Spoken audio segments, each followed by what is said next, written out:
Alright, what's up guys? So by the title of this video, you can already guess what this video is about. I'm gonna try some casual Resurgence just to see how it is. This is literally my first game on, and normally I do drop like on average 40 plus kill gameplays on normal lobbies, so I have a kind of a high expectation on this mode, but I'm also not going to sweat too hard. I'm just gonna take it easy since I heard the bots can't even kill you, man. They're basically stormtroopers. But yeah, I also wanted to talk about two things with you guys. Wait, this is a real player. Yeah, he is.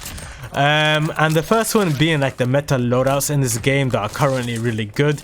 I won't go too much into depth with all the attachments that you should use, just like what guns you should use, and you could just literally search them up on YouTube, and it's basically the best loadouts. They all use the same loadouts, man. Every YouTuber has the same class setups. But yeah. And the other topic I wanted to talk about is a bit more deep, I would say. It's basically about the male loneliness epidemic, and I noticed not many people talk about this. So yeah, without further ado, let's get this live commentary underway. So wait, is this? Oh, that's a real player. You could tell by that bold skin, man. I hate that skin, bro. That is literally pay to lose skin. Alright, get me out of there.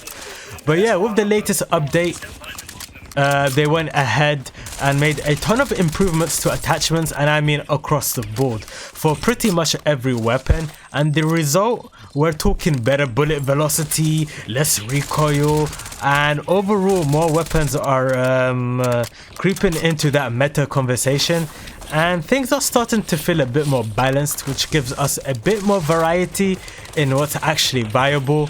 I do wish they pushed it just a little further, but we'll get into that. You know what I kind of noticed is that the way you could tell a bot from a real player is bots have underscores on their names, and that they basically just float in the air. That's how you could tell from a normal lobby to a casual lobby. And I know some people are going to start using this for gameplay videos, but yo, if it reaches to that point, I might have to hop on that trend, you know. Let's just see how well it does. You know, I'm going to get those comments saying, yeah, you're in a bot lobby. Well, yes, I play casual, buddy. There's nothing to complain about. Why are you complaining? You can also enjoy it, you know, without 2 boxing, 3 boxing. Just put on some casual. There's literally 32 bots and 12 real players. So there's only 3 real teams then. But yeah, but it's so easy to notice the difference between a normal and a casual lobby, man. There's like 20 gajillion people in the air. But yeah, for this I'm gonna be using the what gun am I using?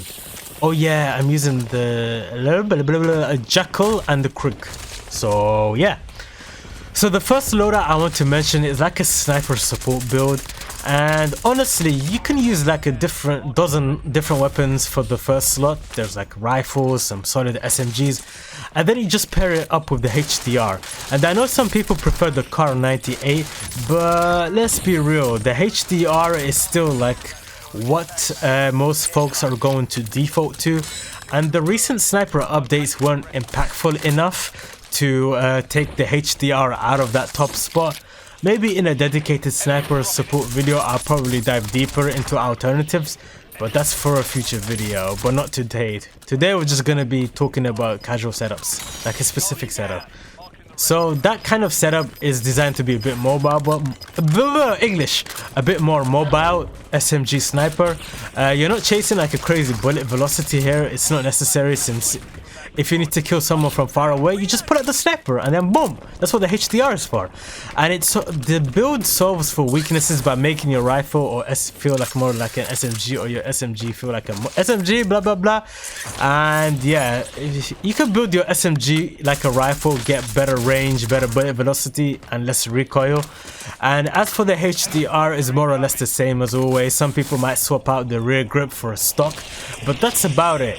And if you're going for the 8 attachment route, you could probably throw in something for stability like a laser or extended mag, but in reality you only need 4 or 5 attachments for this setup to be solid. I mean, yo, this Krieg is pretty decent, you know, even if it got nerfed a little bit. But I feel like the sniper support meta has taken a bit of a backseat lately. I mean, the HDR caught some nerfs and some long range weapons got buffed, so we're in a bit of a weird spot. I mean, I'm still hoping we'll get a bunch more buffs soon, but we'll see what happens. Next up we have the FFAR, the FAMAS. I mean, the same gun, but it's built completely different. And in combination with that, we've got the compact. I mean, yo, the compact SMG, you go through the bullets so freaking fast, man. And I think the compact is just slightly a little bit below the meta, just slightly though. But the fast fire rate can get a bit sketchy, especially if you're fighting medium to long range. But if you hit that first damage range, it melts. And the FAMAS build is like a traditional setup. And with the recent buffs, you don't really need to go for an 8 attachment build. You're already getting, like, I think a better bullet velocity, and the recoil has been improved, so it's not wiggly, you know. And it's just not necessary to add more attachments for stability. But if you're someone who feels like your aim, you know, it's a bit jiggy joo, then maybe you can add stuff like recoil springs or overpressured rounds to tighten things up, you know. But yeah, that guy, I tried to stim, but I plated by accident. So yeah, you can tell that guy's a real player, man. LC10, bit of movement, you know what I'm saying? But I'm gonna come for his ass soon, bro. I'm definitely gonna meet him in end game. And then we have the Cypher paired up with the Sorg. And I've personally been a fan of the Sorg for a while now. Even though the LC10 is technically top tier, I just like the Sorg better. I mean, it's more fun, and even though the LC10 edges it out slightly, I mean, the Sorg still holds its own, you know. And the Cypher actually got a nice bump from the update. I mean, it used to feel a bit wobbly like the FAMAS, but kind of shooting straight, you know. And that opens it up for more players for sure. And the Sorg, same thing. It could be one of those 8 attachments that might make sense, but compared to the FAMAS, the Sorg just shoots a bit more straighter because I feel like the fire rate is a bit slower, so if you do get off target, it's easier to correct. And I really fuck with the iron sights on the Sorg. But yeah, pretty solid gun, especially with the suppressor. Okay. Yo. I still can't tell the crick has been nerfed, honestly. And then we have the next class, the Grau, and you pair it with the C9. I mean, people like me, we still love the C9, but the LC10 can still outpace it if you land those upper headshot chest combos.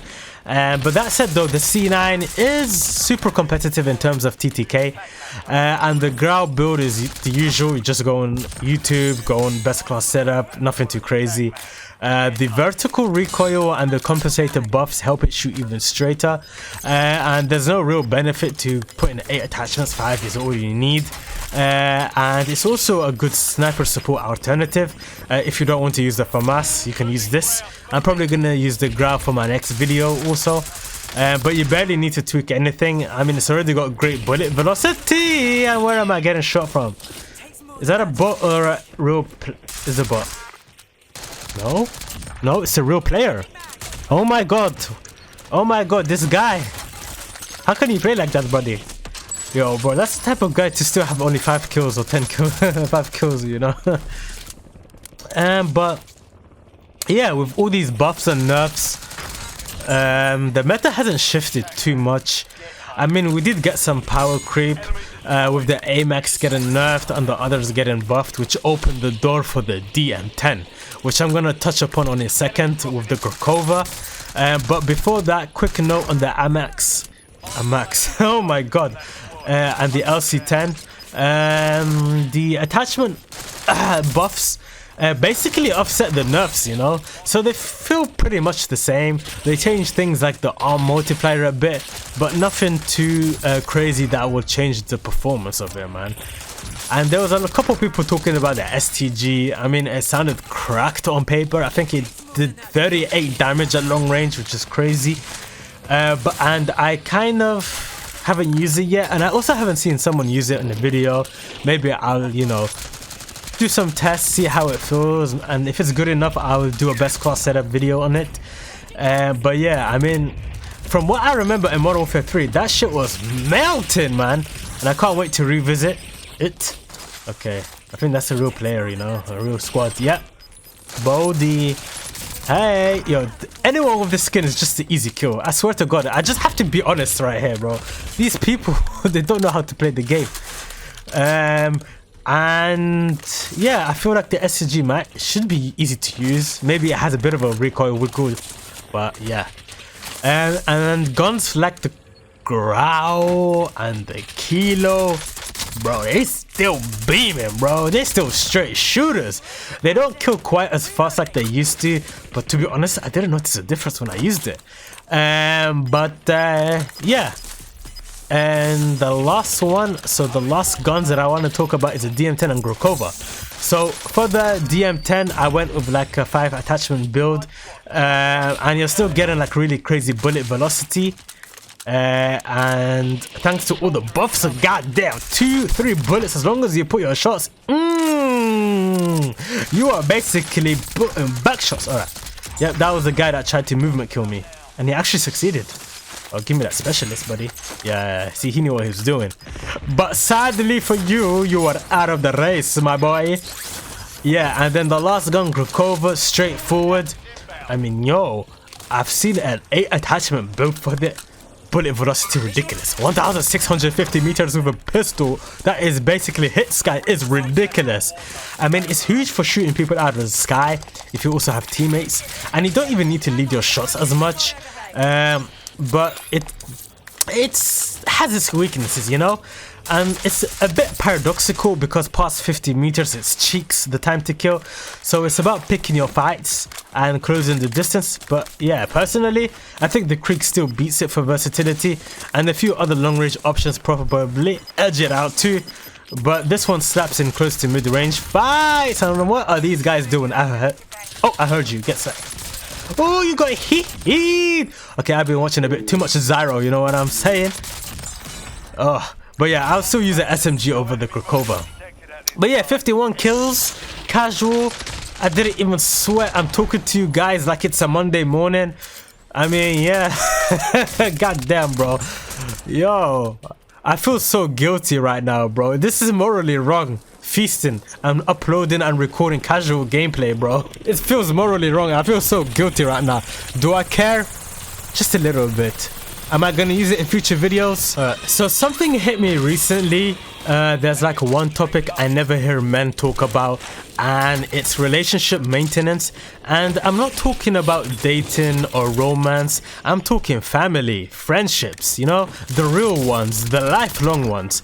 And I've listened to so many podcasts, basically every masculine podcast you can imagine, and not once have I heard anyone bring this up in a real way, and it's pretty wild to me. I mean, there was this video I saw and it really stuck with me, you know, and there was an old man in his 70s living alone in a retirement home. His family ended up reuniting him with a bunch of his old platoon buddies, guys he hadn't seen in like what, 30 plus years, and they all lived in the same city, you know, 30 years, same city, and not a single meetup. I mean, they saw each other, broke down crying, and all I could think was, how did it get to this, you know? And I've had grown men tell me, yeah, I don't really got many friends anymore, or I haven't seen my boys in years, and I always ask, do you call them? Do you make plans? And do they reciprocate, you know? Or did the connection just fade with time? And there was even a TikTok trend where dudes would call their friends just to say goodnight. Literally, just to say goodnight, man. And the responses were so raw, man. Like, what, you thinking of me? I love you too, bro. I appreciate you calling. And yeah, some dudes in the comments were like, man, this feels kind of sus.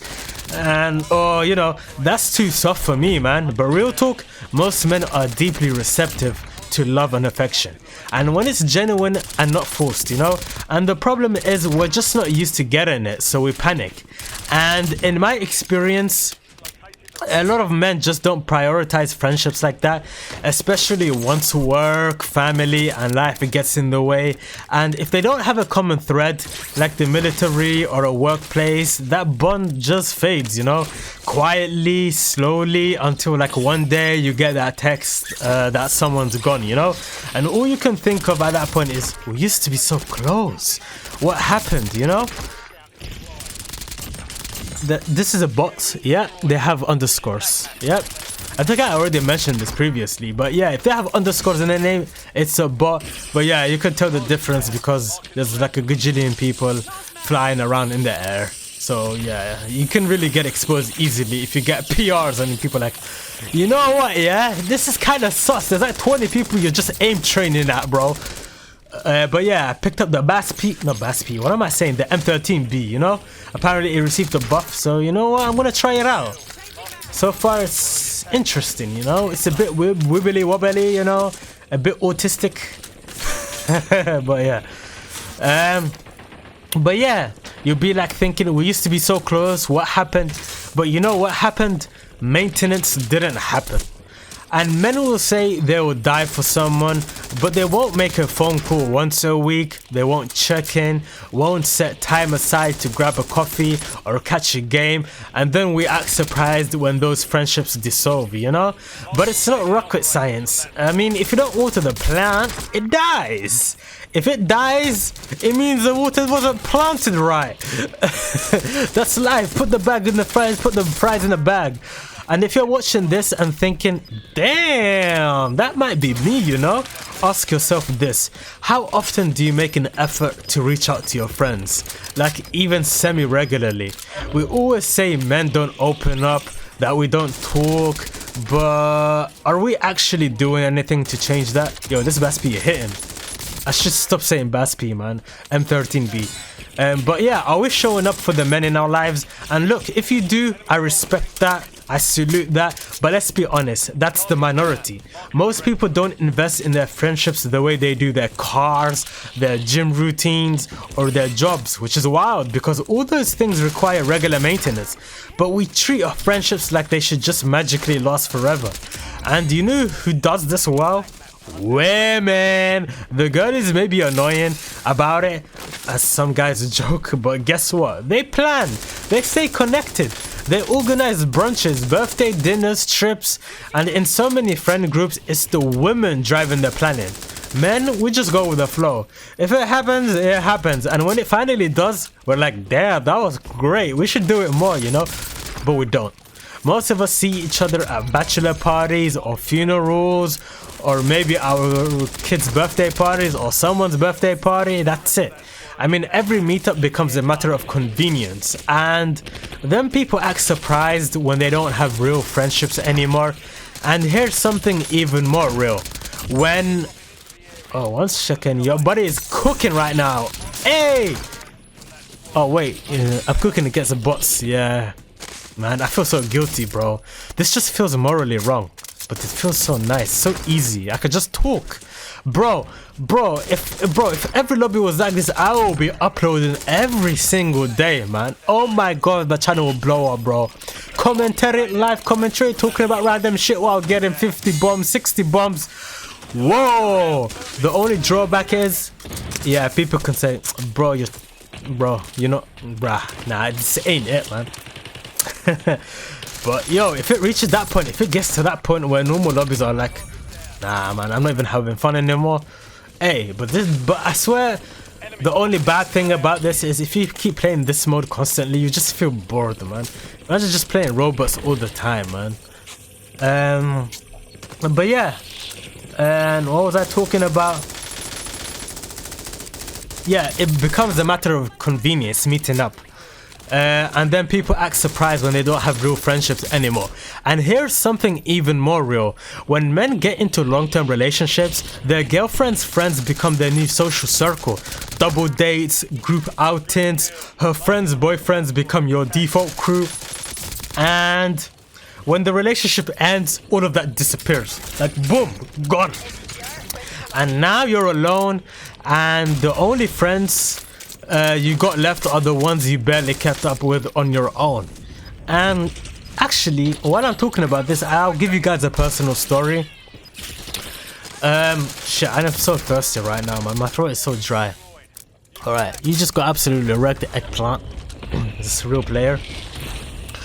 I had a friend. We were close all through school, football, even at work. When we used to work at Nike. At one point in my life, I worked at Nike. We were thick as thieves, man. And then we moved to different cities, and then he moved to different countries afterwards. But before moving to a different country, he was like 4 or 5 hours away from me, which is far, but not that far, you know.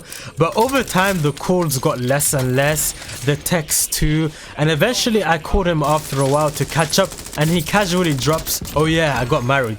And I was like, what?